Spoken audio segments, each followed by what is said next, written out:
नमस्कार दोस्तों, स्वागत है आप सभी का। इस वीडियो में आपसे बात होगी पीएचडी एडमिशन की। एक विद्यालय में यानी कि विश्वविद्यालय में पीएचडी के एप्लीकेशन आए हैं। यदि आप इच्छुक हैं इन विषयों में जो मैं आपको बताऊंगा पीएचडी के लिए, तो आप इस वीडियो को पूरा देखिएगा।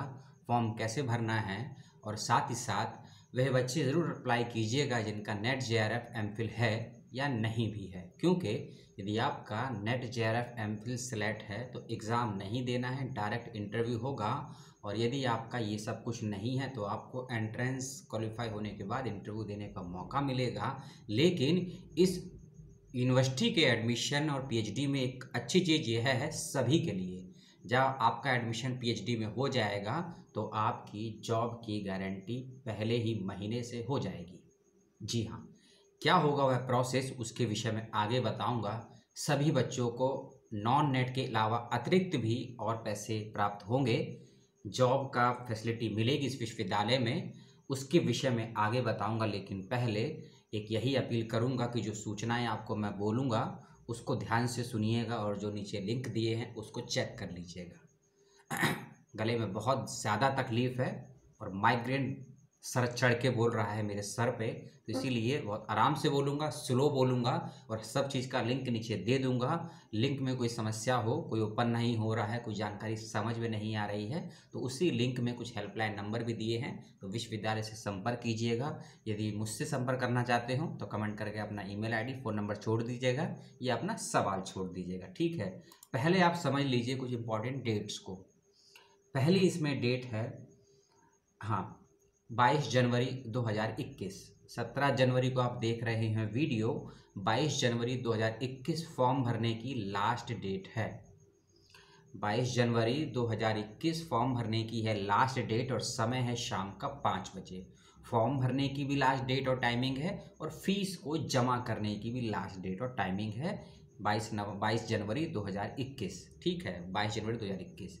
अगली डेट है इसमें जिस दिन गांधी जी की हत्या हुई थी, सन वह नहीं है, डेट वही है, समय भी अलग है, 30 जनवरी 2021।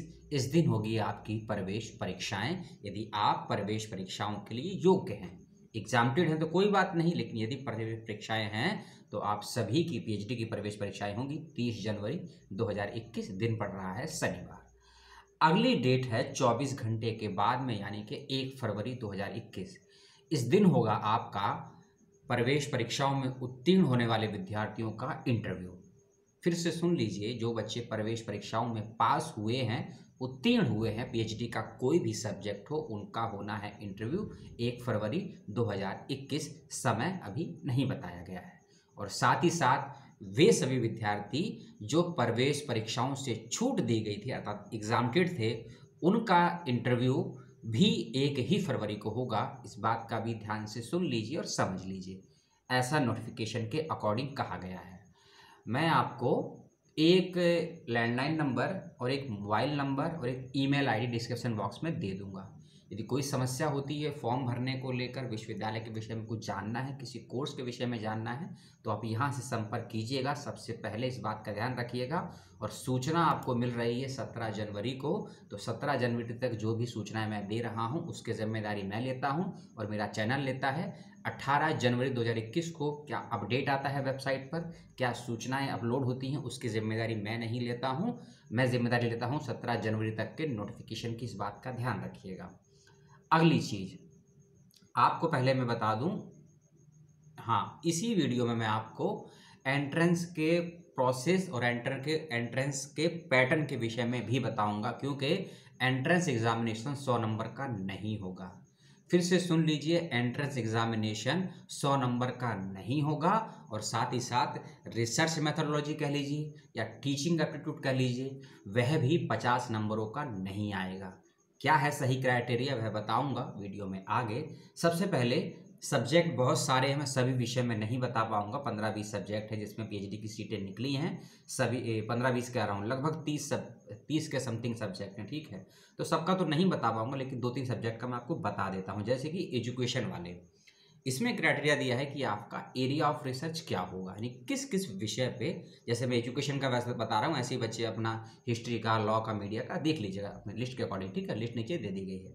एजुकेशन में यदि आप रिसर्च करना चाहते हैं तो उसमें एरिया ऑफ रिसर्च दिया गया है, जैसे कि आईसीटी। आईसीटी समझते हैं ना, आईसीटी इन एजुकेशन। एक एरिया इसमें दिया गया है एजुकेशनल साइकोलॉजी, एजुकेशनल साइकोलॉजी और एजुकेशनल फिलॉसफी, यानी कि शिक्षा मनोविज्ञान और दर्शन मनोविज्ञान और तकनीक वाला है ना, जो इंफॉर्मेशन टेक्नोलॉजी वाला एजुकेशन। यह 3-4 एरिया दिए गए हैं रिसर्च करने के। इसका मतलब क्या हुआ? इसका मतलब ये हुआ, ऐसी सभी सब्जेक्ट के अलग अलग दिए हुए हैं, आप देख लीजिएगा आप चेक कर लीजिएगा, देख लीजिएगा, ठीक है ना। जो ये एरिया ऑफ रिसर्च दिया गया है, इसी एरिया ऑफ रिसर्च के इर्द गिर्द आपको अपना रिसर्च प्रपोजल, संभावित शोध पत्र, यानी कि आपको अपना क्या बोलते हैं उसको, शोध पत्र तैयार करना है। रिसर्च प्रपोजल कह लीजिए, शोध प्रपोजल कह लीजिए, जो कहना है कह लीजिए, वह तैयार करना है। आपका टॉपिक जब आप इंटरव्यू के लिए जाएंगे तो इन्हीं एरियो को लेकर अपना सिनॉप्सिस, अपना रिसर्च प्रपोजल या संभावित शोध पत्र या एरिया ऑफ रिसर्च को तैयार कीजिएगा। उसका क्या क्राइटेरिया है, क्या फॉर्मेट है, उसकी जानकारी शायद इंटरव्यू से पहले आएगी और एंट्रेंस के बाद आएगी। एंट्रेंस आपका 30 तारीख को है, जैसे आपको बताया 30 जनवरी को है, तो हो सकता है एंट्रेंस के अगले दिन या इंटरव्यू से एक दिन पहले आपको रिसर्च प्रपोजल या फिर सिनॉप्सिस के विषय में कुछ जानकारी अगर आती है वेबसाइट पर तो आपको सूचना मिल जाएगी। इसीलिए फॉर्म भरने के बाद वेबसाइट को मत भूल जाइएगा। किसकी वेबसाइट को? विश्वविद्यालय की वेबसाइट को, क्योंकि कोई भी नया अपडेट होगा, हो सकता है मेरे चैनल पर ना मिल पाए वीडियो या सूचना, आपको इस वेबसाइट पर ज़रूर मिलेगी। इसलिए फॉर्म भरने के बाद और एडमिशन लेने तक हर विश्वविद्यालय की वेबसाइट के संपर्क में ज़रूर रहिएगा आप सभी लोग, यदि आपने जिसने भी अप्लाई किया है, किसी भी विश्वविद्यालय में किया हो। इस बात का ध्यान रखिएगा। नॉर्थ ईस्ट के बच्चों के बहुत सवाल आ रहे हैं और दिल्ली यूनिवर्सिटी के हिंदी डिपार्टमेंट के बच्चों के सवाल आ रहे हैं कि कब उनका रिजल्ट आएगा और कब उनकी परीक्षाएं होंगी। ये जिम्मेदारी आपकी भी है कि आप भी वेबसाइट और अपने सब्जेक्ट से अपडेट रहें। जैसा कि मैंने आपको ये एजुकेशन के विषय में एरिया ऑफ रिसर्च बताया, ऐसे ही ऐसी हिस्ट्री वाले भी हैं। हिस्ट्री वालों का थोड़ा बड़ा है, उसमें आप एरिया ऑफ रिसर्च आप अलग अलग रखिएगा। एंशिएंट हिस्ट्री का अलग, मॉडर्न का अलग, मेडिवल का अलग, डायस्पोरा का अलग, इंडस्ट्रियल ऑर्गेनाइजेशन का अलग, ऐसे ऐसे आप कर सकते हैं, ठीक है ना। इस चीज़ को आप समझ लीजिए। जैसे कि मैंने 2 सब्जेक्ट का बताया, ऐसे आप सभी सब्जेक्ट का देख लीजिए। अब हम बताते हैं, हाँ, और 5% की छूट मिलेगी यदि आपके एससी और एसटी कैटेगरी से यदि आप हैं तो 5% की छूट मिलेगी। अगर मास्टर में आपके पीजी में 50% नंबर आए हैं तो आप अप्लाई कर सकते हैं पीएचडी के लिए। जो यूजीसी का नॉर्म है रिलैक्सेशन का, वह यहाँ भी लागू होगा, इस बात का ध्यान रखिएगा। जो बच्चे एमफिल डिग्री है, जिनका नेट है, गेट है, स्लेट है, यूईटी है, उन सभी को एंट्रेंस एग्जामिनेशन से छूट दी गई है। इस चीज़ को भी समझ लीजिएगा, ठीक है। और यदि कुछ चीज़ें छूट गई है तो कमेंट करके मुझे बता दीजिएगा। जैसे कि पहले ही कहा था कि बहुत स्लो बोलूँगा, बहुत आराम से बोलूँगा। अभी रह गई है आपकी जॉब के विषय में। जब आपका पीएचडी में, ये जॉब समझ लीजिए इसको, या इंटर्नशिप समझ लीजिए, या फिर लेक्चरशिप समझ लीजिए। जॉब करेंगे तब भी पैसे मिलेंगे, इंटर्नशिप करेंगे तब भी पैसे मिलेंगे, और लेक्चरशिप करेंगे तब भी पैसे मिलेंगे। यानी कि इन तीनों में से कोई ना कोई एक सुविधा आपको पीएचडी में एडमिशन लेने के बाद इस विश्वविद्यालय में प्राप्त होगी।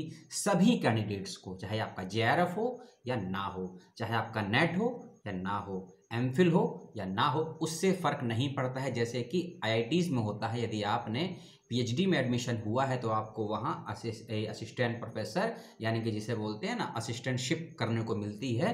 कई जगह इंटर्नशिप होती है उसका नाम। उसका मतलब है कि आपको पीएचडी के कुछ महीने बिताने के, साल नहीं, कुछ महीने बिताने के बाद में आपको उसी संस्थान में पीएचडी को तो नहीं बल्कि यूजी या पीजी के बच्चों को पढ़ाने की कुछ क्लासेस मिल जाती हैं, और उसका आपको इंटर्नशिप कह लीजिए या कुछ मनी बोलते हैं, पैसे मिलते हैं, वह मिलते हैं। मंथली मिले हो सकता है या पर लेक्चर के हिसाब से हो सकता है। इसका मतलब आप की जॉब की सिक्योरिटी भी है, आपकी सारी पढ़ाई का खर्च भी निकलेगा इस विश्वविद्यालय से। और इस असिस्टेंट इंटर्नशिप के लिए नेट, जेआरएफ, गेट, एमफिल होना ज़रूरी नहीं है। जैसे कि मैंने पहले बताया, नेट, जेआरएफ, गेट, एमफिल का मतलब फ़ायदा वही है कि आपको एग्जामिनेट कर दिया जाएगा प्रवेश परीक्षाओं से, लेकिन यह आपको फेलोशिप कम असिस्टेंटशिप सभी को दी जाएगी जिसका पीएचडी में एडमिशन होगा इस विश्वविद्यालय में।